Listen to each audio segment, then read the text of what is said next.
You're listening to Lyfe and Shyt. I'm Daneyel Walker. And I'm Tommy Walker. Join us as we talk about our journey overcoming fears, boundaries, marriage, family, lifestyle, business, and whatever other shit you can think of. We're individuals that came together to create one unit with one mind and one goal.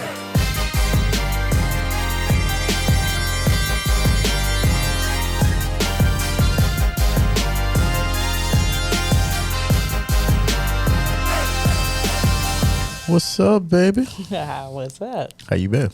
I'm good. I'm good. Worked to death, but good. It's like deja vu right now. Like where we are was where we were 4 years ago. Full circle. Just we got a team that has our back this time. That a little help always helps. And we learned a lot. Oh, we learned a shitload. So I think that's the most exciting thing is when you've gone through something and then you step into something and you have zero idea what you're getting into and you just get it all, you just throw yourself all in. And then 4 years later, you're like, I learned a shit ton. Now I'm going to take that and do something else. And that's pretty much where we are. So super excited. We're super excited. Yeah. We got some new stuff coming around. I got a question for you. You got a question? Yeah. Have you ever found yourself in a heated argument, not a debate, because you like to call arguments debates, boy. and you like to try to justify that you're not arguing, but you're debating. So this is very specific, a heated argument, and then you forgot how it started. Most definitely. You already know it's true. You know, you get into it and then it starts to change to something different. And it's like, well, how do we even get there? Right? Mm-hmm. Yeah, definitely. And we did a podcast on arguments. And on that podcast, we actually argue. For those that don't know, if you actually go back and look at the podcast about arguments, we kind of like we argued on that podcast. Yeah, we did. But this one is about conflict resolution. so we're going in the exact opposite, right? And in conflict resolution, you know, one of the key things is communication. Like as humans, like communication is so broad in general. You know what I mean? Mm-hmm. We got body language, we got verbal language, we got tone, we got how you looked at me. Like even today, well, I asked you something today, and I was like, "Damn, you looked at me like I was one of the employees." Like how do you? Yeah. When I look at employees like that, he was like, "It's in the book," and I was like, "I know it's in the book, but it's wrong." Oh, that is too funny. But you took it well when I said it was wrong. Yeah. Well, because it's changed. It's wrong because it changed. Yeah. It was different when we did it that way, but now we do it a different way. So yeah. All right, that's dope. So human communication is a mystery, and then there's different action items and different things that you could do when it comes to conflict resolution. For you, like when it comes to us and practicing conflict resolution, do you feel like we have a strong process when it comes to conflict resolution? I think that we started processes, and I don't know if we've created solid practices though, right? Like one of the things that we did was we decided that whenever we were going to argue, and someone told us this, just to get naked, whenever there's conflict, and then the premises is that you'll just have calm, sex, yeah. right? Like you'll forget about it all, but as long as you're too mad. I think I got way too mad. But I think like we tried that a couple times, but then sometimes it's just like, like I don't even give a shit right now. Things like taking a short break, just walking away. That we've done that. But all right, so let's start walking away though. That could also kind of be like, oh, fuck you, I'm walking away, or is it really part of a resolution process? Well, there's been a time where we were in a heated conversation or conflict, and you said, I don't want to talk about this right now. And you said specifically, it's not because I don't want to talk to you or I'm ignoring you. It's because I'm upset and I need time to walk away. And I was like, oh. And I really respected that because instead of you just being like I don't want to talk about this, and I'm like, I'm out. You told me like I'm not saying that to be an ass. I'm just saying it because I really need to step away. And it's like, oh shit. Now I respect that. And that's cool. And that is respectful doing it that way, because there was a premises like, yo, let me set the stage first before I just bounce, right? Because we've seen people just walk away, or like, I'm not talking, or just clam up. And none of those are what we're talking about, right? Is when we say take a break or take a deep breath or walk away, it's not like I'm slam ignoring the door you. and I'm out. Yeah. So there is a process. You have to set the premises, set the stage, so to say, right? Yes. And when you set the stage, then it comes down to, all right, now I understand. I know where you are, and I know where the situation is, and I know where I am. I see myself in it. Okay. But let's not, you can't avoid it though. Yeah. Right. Because that's the other part is I walked away, but we have to set some type of time, set a schedule to deal with it. We can't just let it go. It's true. Saying I statements or just making sure it's like, well, this is where I am and not you. You know what I mean? Because sometimes you can get caught up in the it's you, which becomes this blame game, right?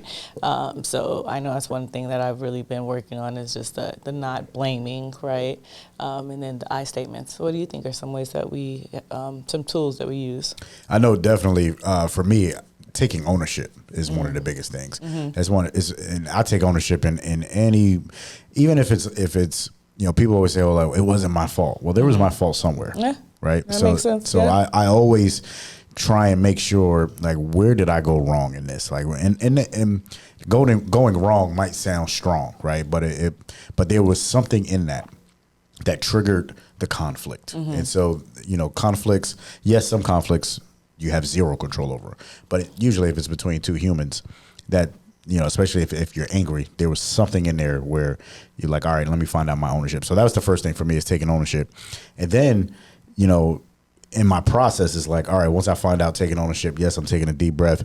I don't want to lash out, because this goes back to our conversation that we had before about relationships and the people, how we talk to the people that we love. And whenever it comes to conflict, we always tend to lash out on the people that are the closest ones to us, because we know they're not going to go anywhere. And then those that are not that close, we're more patient. It's true. And I feel that, and as you said earlier too, when you don't say anything at all and you avoid, right? You just avoid. I feel that a lot of times I am an avoider, and I don't say anything. Where like you have no problem telling people like, no, like that like I didn't like this. I didn't like how you were like that. I didn't like this energy. I didn't like that. Where I will sometimes just not say anything and then just hold it in, right?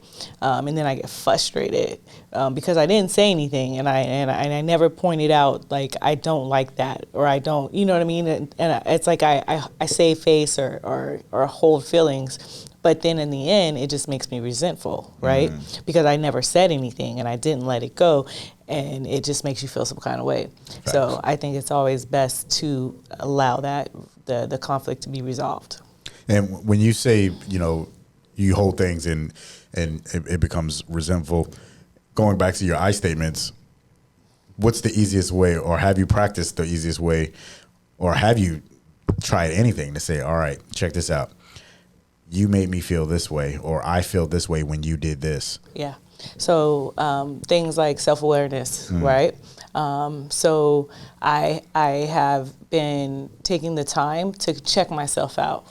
You know what I mean? Just like you said today, you like kind of merely mentioned, what did you say? And you took it very well, right? And I, like at that point when you said it, I was like, right? Like, oh, you're trying to call me out. Oh, you know what I mean? It's like these things go through my head, and it's like, you know what? I don't know. It's like that's the self-awareness, right? Like that's how I felt. Doesn't mean that's what you were trying to do. You know what I mean? Yeah. So I've been checking my motives and checking my offensiveness. Right? And where I am there. So that's the self-awareness. That's like the first thing that I did. And then emotional intelligence, right? Just figuring out what's the triggers, like what's like, okay, that made me feel this way. Why? right? And then how do I avoid feeling that way going forward? So I've been taking a lot of time looking at my emotions, but my emotions are rough and they're hard. I'm not, no excuse, y'all. I'm a Cancer. No excuse, but everybody knows that Cancers are some moody ass people. You know what I mean? And from one full moon to the next. All of y'all. Every single last one. So I feel that controlling my emotional state and just having some real emotional intelligence is a everyday work for me. And that's in personal, like, because in business we have they're conflict resolutions, but they're also root cause analysis. So like we have a full process in our business on how do we find conflicts, then how we get to the root cause. And True. in personal life, we should have those same kind of practices, yeah, right? You're right. So like every year when, we go through how our year was, we go through all the different problems that we had, and then how we resolve those problems for the following year. And it's a whole process, and it takes us weeks. Yeah, it's true. Depending on how many problems it is. Yeah. And we go through every department, right? So it's like each. Yeah, 1,000%. And so it just goes back to what I say about how we do things in business and in public, but we don't take on those same considerations in our own personal lives. And it takes just that much effort, that effort, right? Mm-hmm. And that much more practice. Yeah. So whatever you do in business, you definitely should be doing that same thing in your own personal life. So when it comes to conflicts, is first figuring out what's the root. Like you like to say this all the time to people is, people could be offended about anything. Like you could find something to be offended about. Yeah. And then all of a sudden that causes a conflict. And then now you don't even know what was this like why did I get pissed off? Because you was offended. Yep. like you got offended by the cut in their jeans. You got offended wearing high heels with that pants. Like, why? And this goes a little bit deeper, but it all is the root is usually something about yourself, right? So it's internal. Like, yeah. Like I don't like those pants and those rips and those jeans, because when I used to wear them, my mom used to talk about me. Or my mom, I didn't have money, so I was poor, and I have rips in my jeans. And now all of a sudden people have the nerves to wear. Yeah, I don't know, but there's just little things that people it's their little trip. That's real shit. And I know a lot of our conflicts back in the days when we were younger. That sounds funny. It does. I'm like, when who was younger? Well, we were in our 20s because we were young and stupid, right? Yeah. And then you're 20, like we didn't know anything, and then we read books, and we like I think of books that I've read currently, like Never Split the Difference, right? Okay. Where it talks about negotiating and conflict resolution. Like there's a lot of books out there now about conflict resolution, and most of them are about business, the ones I've read. But again, I take those same practices and I put them into our relationship. And I know one of the things that we had a big problem with back in the days was it was always a blame game. It was always you did this, back to your point about your I statements. And then I don't think we ever really identified what the real conflict was. It's like whenever we get into an argument, it spins off so fast, and then we're arguing about some other crazy shit. Like, well, by the way, you fucking didn't wash the dishes last night. And it was like, hold up, that ain't got nothing to do with. Like, that's how crazy conflicts and how fast it's like a wildfire. Like that shit could get crazy real quick if you don't stop in the moment.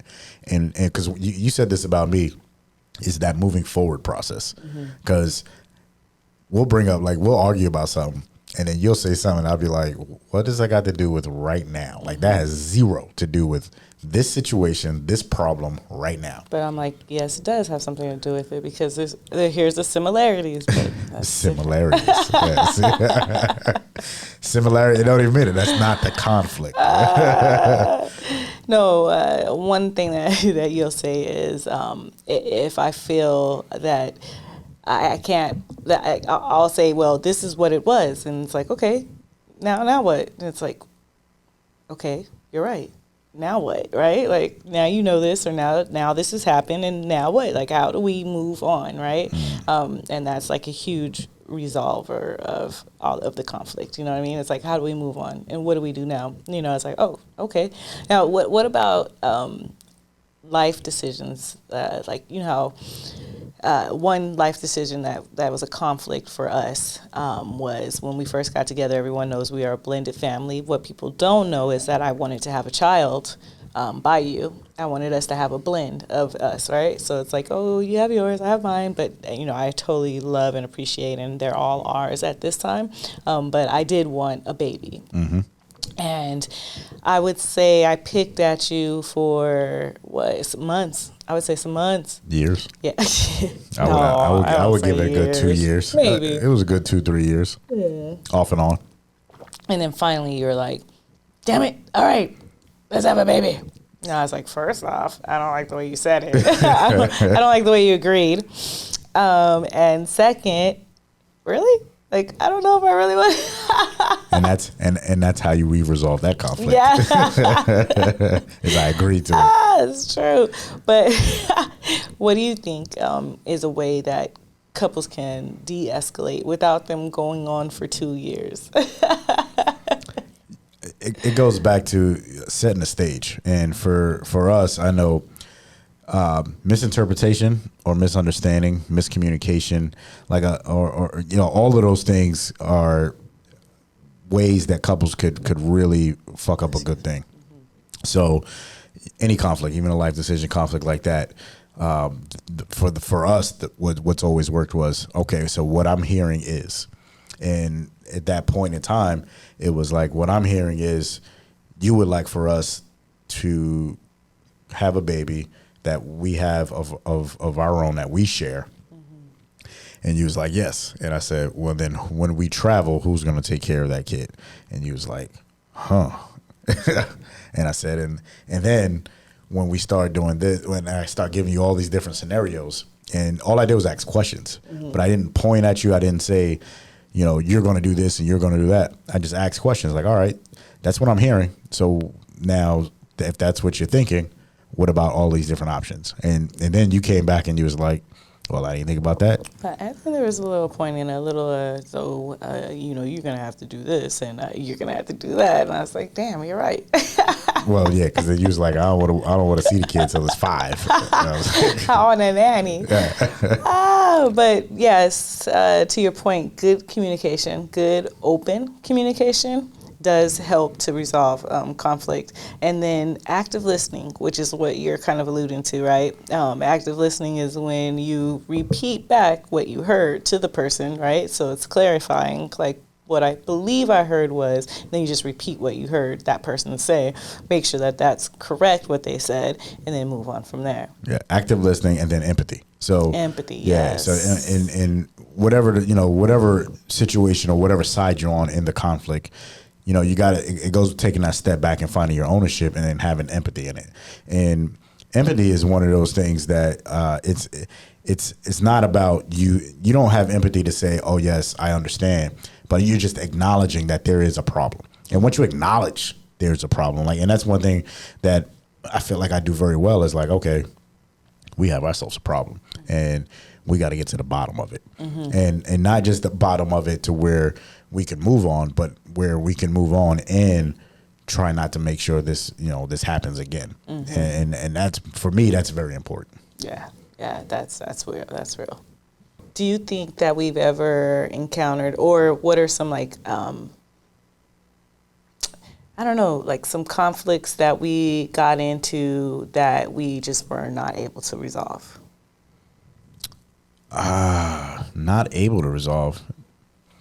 Nah, I don't.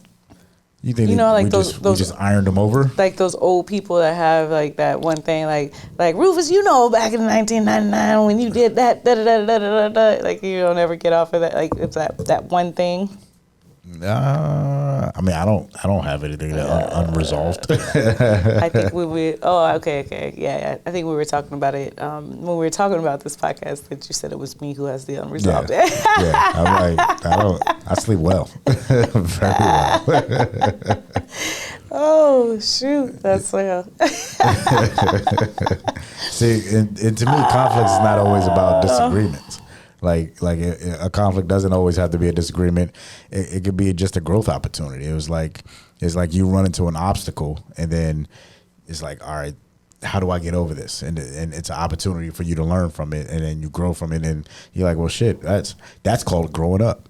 You know what I mean? So it doesn't always have to be like, oh, you did this to me, or I want you all to think about this in a bigger sense of, it's not always about between two people. Like sometimes conflict is within yourself, and whatever's going on internally, whatever obstacles you got going on outside in your world, your ecosystem.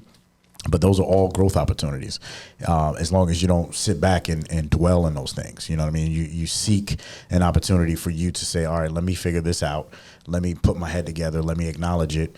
Let me take a deep breath. Let me make sure it's the right time. And, these are all different things that you do whenever you're going after a resolution of a conflict. Yeah. Can you tell me a time where you had where you resolved conflict in a different relationship that's not personal between you and I? Yeah. In business, I've resolved quite a few conflicts. I don't want to drop no names, but no, not names, but situations. Situations, right? Yeah. Like no matter where I've lived, I've always tried to be involved with different organizations, different businesses, and sometimes those businesses don't talk to each other, and they should. And if they did, they would do great work together. So in a lot of different areas of my life, I've been able to bring, not only people, but businesses, organizations to the table that didn't get along or didn't like each other for whatever reason. And we came to the table, and they were able to mend whatever the issue was and go on and do great things together. And that's one of the things that I would say is a strength of mine is bringing people to the table and saying like, yo, stop this shit. Let's not can we all get along, but like, let's get to what we need to get to. And that's bigger than any of us that's sitting at this table. I love it. Yeah. So, because it's like unresolved conflicts can create this environment within a relationship that's toxic, right? And addressing it early on really makes a difference and can stop that toxic relationship. And then especially in that business situation, if you're able to pull them together and build what you are great at, then that really matters. That's a fact. That goes to my values. Like, you want to seek understanding before you seek victory. You know what I mean? It's not about winning. It's let me understand my place in this situation and how can we come out of this without any wounds, and then if you do come out with wounds, at least you have a process of how to heal those wounds. And then you don't take that. That's why people say, oh, I got baggage. It's like, what does that mean? If you got baggage, it means you walking around with unresolved issues or you got conflicts that just was never resolved. So, go into it seeking understanding so that you will get the victory eventually. Yeah. I say all conflict we experience in the world is conflict that we experience within ourselves. So that's like exactly what you said. You know what I mean? It's all things that are within us. Like I say, when you point your finger at someone, there's 4 fingers pointing back at you. So you're saying it's you, but then really it's in you. And the little things, like I said, that you get offended by that you probably shouldn't have or shouldn't. 1,000%. Because conflict is inevitable, right? Like it's one of those things where you can say like, oh, I lived a life with no conflict. Now, no, that's bullshit. It is inevitable. So how you handle it is everything. So if you handle it with respect, grace, and understanding, then it's going to make things a lot smoother and it's going to be a lot easier to deal with. And some people deal with conflict a lot easier than others. And, that's just because of how you go about it. So Albert Einstein said, peace cannot be kept by force. It can only be achieved by understanding. I like that. This is Life and Shit. Life and Shit. I love you. Love you too. Do us a favor. If you enjoyed this episode, please subscribe. Leave a review. Let us know what your thoughts are. That's the only way that this show is going to be successful. And we appreciate you. Talk with you next time.